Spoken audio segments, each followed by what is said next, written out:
Good morning. I want to speak to you about God has not given us a spirit of fear, but a spirit of love and of power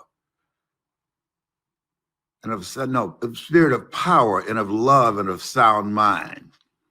And I want to talk to about how do you make a way out of no way? When you have millions of people who are feeling powerless, and many people have lost their jobs. I was reading a guy named Chase, and he lost his job, and he was evicted before the restrictions. He's sleeping in his truck, and then his truck was hit by a hit and run driver, and that limited his ability to go around and to find employment. He was sleeping in his truck. And he said something that grabbed me. He said, "This is a new place for me, a new experience. Standing at the end of a ramp off the expressway with a sign, 'I am hungry. Will you help me?' This is a new experience." Wow. Wow. How do you make a way out of no way when you're in that kind of situation? And so I want to talk to you about a period that had to be the lowest, I think, really in terms of things happening. This is one of the lowest periods of my life. When I lost a home, the first one that I bought from my mother because I didn't do a title search. And we had to go back to the roach-infested house that I moved Mama out of. And when you say, well, what do you do? I remember my mother saying, boy, unload that truck, take that furniture in the house, keep your head up, we still have each other. And so here I am back in this roach-infested house. But let me share with you why in less than 30 days, I was able to get another one. John Leslie, come here, please. Yes. And I'm going to tell you what happened for me. Now, just thinking about it just gives me the heebie-jeebies, all right? So here I was and on rock bottom. Didn't do a title search for the house that I bought from my mother. The house went into foreclosure. We had to move back. And I'm feeling humiliated and shame and guilt, and had my head down crying. And Mama said, boy, hold your head up.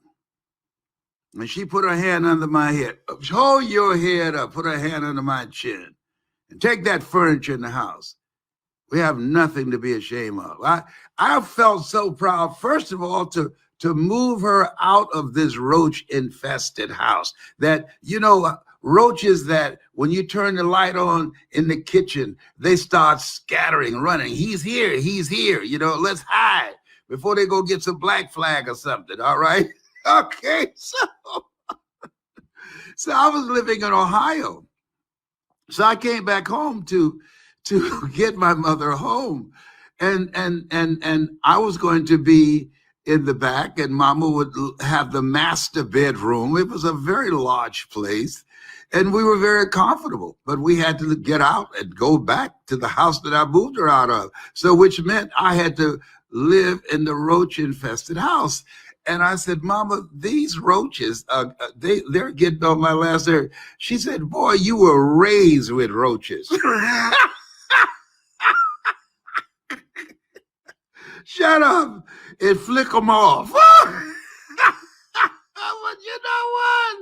Now, there are things that motivate different people. This guy that I'm telling you about, let me tell you something. Brother, I hope you're listening to me this morning. I have a solution for you. How do you make a way out of no way? I want you to write this down. Choose your hard. Life is hard. And you can choose to stay where you are, And that's hard. Trying to survive living in your truck, trying to keep your esteem up, standing with a sign that's saying, I'm hungry, and how people come by looking at you and laughing at you and passing you by and don't let you register in their eyes and you feel invisible. That's hard. But there's another hard. And that hard that you can choose is to go into action, is to find something somewhere that you can earn some money from. And that's what I had to do. And let me tell you what motivated me. Did I tell you that I hate rats? I love Mickey Mouse, but I hate rats. Okay, so the first night I stayed in the house with Mama, I could hear rats in the wall, and they're in there talking. And came back in. They'd have broke up our bid whist game. We can't even play cards anymore during the day out front. I'm hearing rats. It gives me the creeps to hear rats in a wall. I'd never heard that. Will give me the creep. I couldn't sleep that night. They're back there talking and playing cards and cussing too. Rats cuss, you know, because sometimes the roaches eat their food. I'm laughing now for that night. That first night that I stayed, I could, you know what? Mama, she never told me about that, but maybe she couldn't hear. Mama's in her 80s. Maybe she couldn't hear the rats, but I could hear them real good in the wall. They gave me the creeps, and I got motivated. See, I had a choice. I could do hard. I could listen and cringe and say, I hate these rats, and I can't stand it, and be up all night with my eyes open or one eye closed, hoping that one of them don't come out and bite me and give me rabies. Or I could come up with some ideas and go into action and start working and being relentless. I didn't have time to be in fear. I didn't have time to feel sorry for myself. I didn't have the luxury of being depressed. Oh no, I was determined to get away from those rats who I don't like. Did I tell you I don't like rats? Absolutely. Tyrone, you're not kin to any rats, are you? No, okay. Tyrone he says, no. You don't know Tyrone? Don't worry about it. So anyhow, I started working. I started reading books. I started reading 4 to 5 books. I started memorizing quotes. I was speaking on a volunteer basis, and people would give me a love offering. In many cases, it showed that they didn't love me very much. God has not given us a spirit of fear, but of power. I use my power. Use your power to create a new beginning for yourself. Use that. How less a spirit of power and of love. Find something that you love. Do what you love and find a way to get paid for it. So guess what I decided? I couldn't go back to a job because I don't like working for someone else. I'm not mentally fit to work for someone else. I didn't come here to work for someone else. I came here to live my calling. A job is what you get paid for. A calling is what you're made for. I came here to speak, and I was going to find a way to get paid to speak. And I would go to seminars and workshops. I invested in myself. I couldn't afford to do it, but I couldn't afford not to do it. And I'd watch these speakers, and I'd go to their seminars, and I would study them. And I'd say, hey, I can do that too. I read their books. Hey, I got a book in me too. Live your dreams. See, I was talking about being successful. Well, you talk about an example of calling forth those things that be not as though they were. Here I am. I was giving speeches in Detroit, Michigan, staying in the Penobscot building on the 21st floor. 21st is significant because 7 is my lucky number. 3 times 7 is 21. And bathing in the sink down the hall. And during the day, going around volunteering to give a speech. You can live your dream. Bathing in the sink, is that your dream? Hiding in the closet from the janitorial staff when they come in to clean the office at night, is that your dream? Getting caught by one of the new janitors who heard a sound in the closet and they opened the door and there you, Boo and Larry DeAngie in your underwear, and you say, it's not what you think, big boy. The guys start laughing and say, okay, we're not going to tell on you. We heard that somebody was staying in their office up here. And we heard a little noise in that closet, but we ain't going to tell on you. We're not going to report you. But, man, y'all got to do something real soon. I said, I will, man. I'm just behind on my bills and my dream. Let me tell you something. I know about tough times. And see, they can make you or they can break you. Come on now. Come on, bring it. Come on now. Yeah. God not giving us a spirit of fear. So I didn't have time to be fearful. I had to replace fearfulness with being fearless and creative and take the initiative to do something else with my life. See, we all have these tough moments in life. Walt Disney filed bankruptcy 7 times and he had 2 nervous breakdowns. Oh, he was bent, but he wasn't broken. No, he kept creating. Someone stole his first cartoon that had great promise.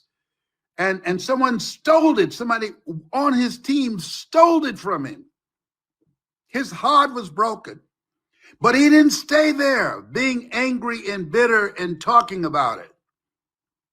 He created Mickey Mouse. Had that person not stole his first cartoon, Elmer, Mickey Mouse would not have been born. Many times when one door closes, another door opens, but we many times spend time looking at and talking about the closed door. We don't see the open door. But I must add, he told his family, no matter what you do, file lawsuit after lawsuit and get my first cartoon back. And last year, his family won the lawsuit. And now that cartoon that was stolen from him, he orchestrated that from the grave. That was a bad boy.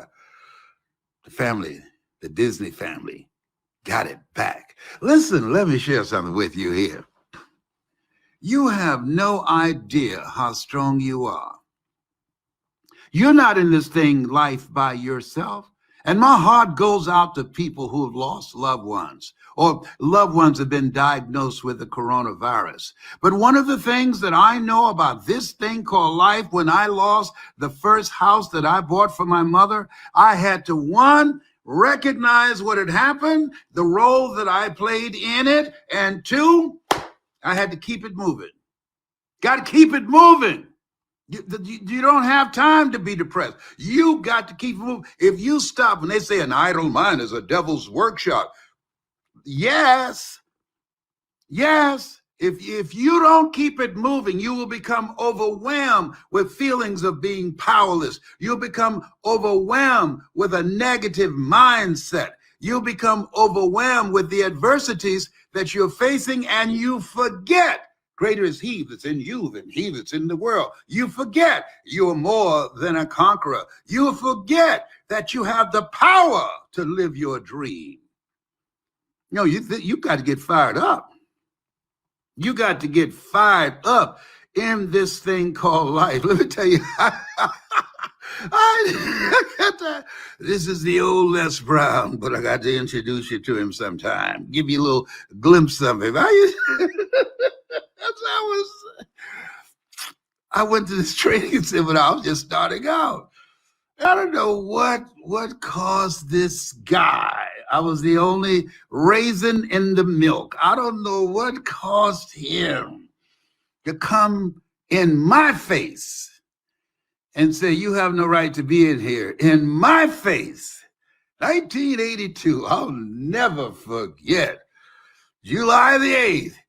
And not only did he ask me to leave as I was getting up, he slapped me.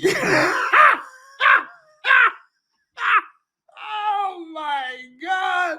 And Robert Boyd, who brought me there, he said, man, you shouldn't have done that.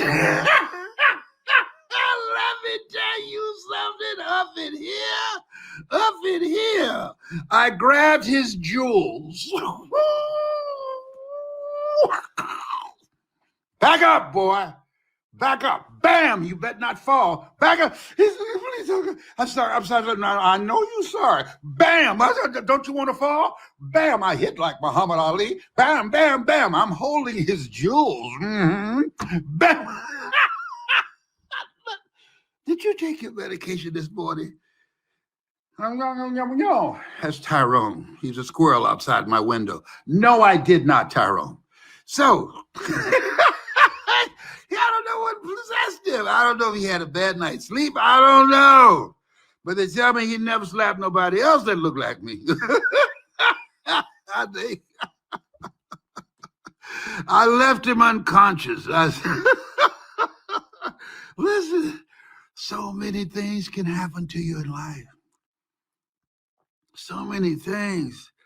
This corona thing is not the first thing to happen to us. Stony the road we trod, bitter the chastening rod, where they get the hell beat out of us just for being here. Where do you have picnics and people come with sandwiches and food baskets just to watch us be hanged as recreation and something funny to laugh at. Bitter the chastening rod. Felt in the days when hope, unborn, wow, had died. The hope hadn't even been born yet, and it died. Yet, oh, come on now. Come on, James Weldon Johnson, with a steady beat. We kept moving. Yet with a steady beat, have not a weary feet. I don't feel nowhere as tired.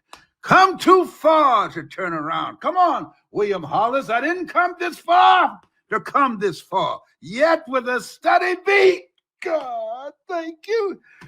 Not a weary feet. Come to the place for which our fathers sighed. We have come over the way that with tears have been watered. We have come treading a path through the blood of the slaughtered. Oh, we've been here before. We've been here before. We are the children, the ones that would not die. When we hear these words, you are more than a conqueror, those were for us. Why? Because we're still here. The fact that we still have our mind, after going through the worst form of man's inhumanity to man in the history of the world, we are still here. Oh, wow.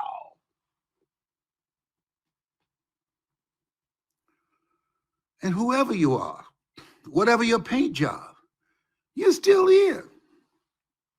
And this day is the best day of your life.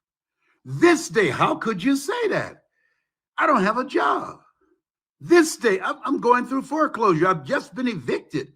This day, I'm making a choice between prescription drugs and food and keeping a roof over my head and clothes on my back and keeping our family together. This day, the best day of your life. How could you say that? If it's not, try missing one. You have the power in you to change it. You've been given authority and dominion over everything on the face of the earth. Find a way to win. And that's what I had to do. Find a way to win, to get the money that I had lost, that somebody ripped me off for, to get it again and restore my confidence in myself, my faith in myself. Get another house for my mother. Oh, it's so hard, Les. It is. God has not given us a spirit of fear, but of power. What he gave us? Power. The power to change things. Use your power to change things, not to complain about your situation. Use your power to recreate things, not talking about where you are and the state of the condition. Use your power because you've been given authority and dominion over everything. Exercise it. Don't give it away. Don't allow depression to exercise authority and dominion over you. Don't allow sadness and loneliness and feeling sorry for yourself to exercise authority and dominion over you. Go from worry, being a warrior, to a warrior. Now it's time to fight up in here, up in here. You now need to act a fool up in here, and call forth those things that be not as though they were. Up in here, up in here. Yeah, that's what time it is. No one's sitting around fretting and being anxious about December the 31st. No, you should be too busy. It takes power and initiative and ideas and being creative and humility. Ask for help, not because you're weak, but because you want to remain strong. And ask for help and don't stop until you get it. Father, please help me. Help me. Give me the strength. Give me the strength. I can't do this by myself. I need you. I need you. And he will answer. He will answer. He will answer. Listen, don't underestimate yourself. You do what you can do, and God will do what you can't do. Take the initiative. Learn something new. Throw your net on the other side. Be ambitious. Reach. Ask for help, not because you're weak, but because you want to remain strong. And just make up your mind and expect things to get better for you. Get better. There are people who put forth more energy and more passion for the outcome of a football game or a basketball game than they do for their dreams. And part of what you have to do is to be still. I was talking to my son, Patrick Brown, this morning. I said, what if you had to suggest to me a talking point of how do you make a way out of nowhere? He said, first thing is, Dad, got to be still. He's right. He said, I'll keep thee in perfect peace, whose mind is stayed on thee. Celeste Johnson said, do your best and let God do the rest. And she's right. He still is an active force in your life. You are a miracle worker. Well, how can I create miracles in my life? How could you say that to me and I have nothing? Don't say that. Don't say that. People who don't have nothing are in the cemetery. Don't say that. Shh. You have miracle working power in you. Here's how you activate them. I read this. It said, miracles start to happen when you give as much energy to your dreams as you do to your fears. Wow.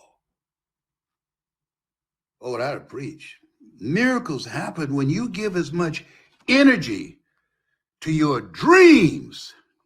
A dream of having another house, a dream of having the ability to come back, a dream of picking up the pieces and starting all over again. The dream of if you get knocked down in life, try and land on your back, because if you can look up, you can get up. A dream that when a doctor looks at you and said you're terminal and you say, no, you determine the diagnosis. God determines the prognosis. The dream that this has not come to stay, it has come to pass. Oh, when you give as much time and energy to your dream, to this new vision of yourself, I'll give you all your eyes can see. When you give as much time and energy to what you see, as Flip Wilson used to say, what you see is what you get. Come on now. If you do that, give as much time and energy to your dream as you do to your fears, that creates the opening for miracles to show up in your life. For God to come on the playing field and do the greater work. Miracles is things that God do for you, as you, through you, and you know it's not you. And you can say, look at God. Look at God. Yes, that's my story, and I'm sticking to it. Oh, behave. Would you end it here? Yes. Listen, I got here by following that. God has given you a spirit of power, the power to make a decision, and the power to decide to do something that you love and love what you do and find a way to monetize it.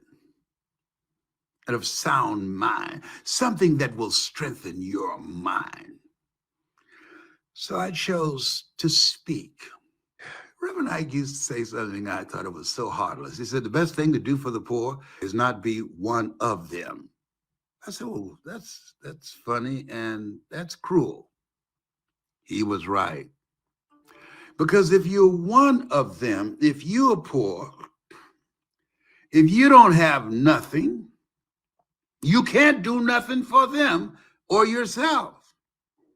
But on the other hand, if you're not poor, if you got some moolah, if you got resources, if you got some knowledge and some learning, now, rather than trying to push them out, you can pull them out. Oh, come on now. Come on. I thought you say you about to wind this thing up. I thought you say you about to land this plane. Can you hear, brother? Up in here, up in here. A guy was casting aspersions on me named, I'm not going to tell you his name, was Sam Crawley. Guy did an interview with him, helping out his podcast. And he was trying to get a guy as a customer. Don't ever do this. And the guy said, well, I've got a coach. And he said, well, look here, man, I hope that you don't have a coach like many of these people out here, that washed up dude named Les Brown that used to be a disc jockey in Columbus, Ohio. And the guy said, I have a coach, and he used to be a disc jockey. He didn't mention Columbus, Ohio. Sam didn't know. He was talking about me. Sam lured him with some program that he was going to do and help him make over $1 million speaking. But he made a mistake. He borrowed somebody's brand new car and took a picture in front of the car, in front of in front of a donut place. You know, the Dunkin' Donuts. He took a picture in front of Dunkin' Donuts. If you got it like that, you would take a picture in front of your house. And he said, "Isn't this weird? Isn't this weird?" And why does he have to call Les Brown washed up disc jockey, recognized in the industry as a legend? Why, why does he have to cast aspersions on his character and call him an old, washed up disc jockey and speaker? He said something was wrong with that. I smell a rat up in here. And so Sam said, "You ready to sign up?" He said, "No, I've already been trained how to be a speaker from this washed up guy that I met in Columbus. I was thinking about, if you could help me make $1 million as a speaker, why did you take a picture in front of Dunkin' Donuts? Why didn't you take a picture in front of your mansion?" He said,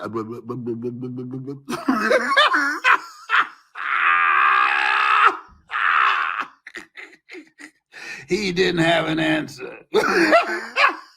Oh, my Lord. You can't make this stuff up. What a mighty God we serve. What a mighty God we serve. Angels stand before him. Heaven and earth adore him. What a mighty God we serve.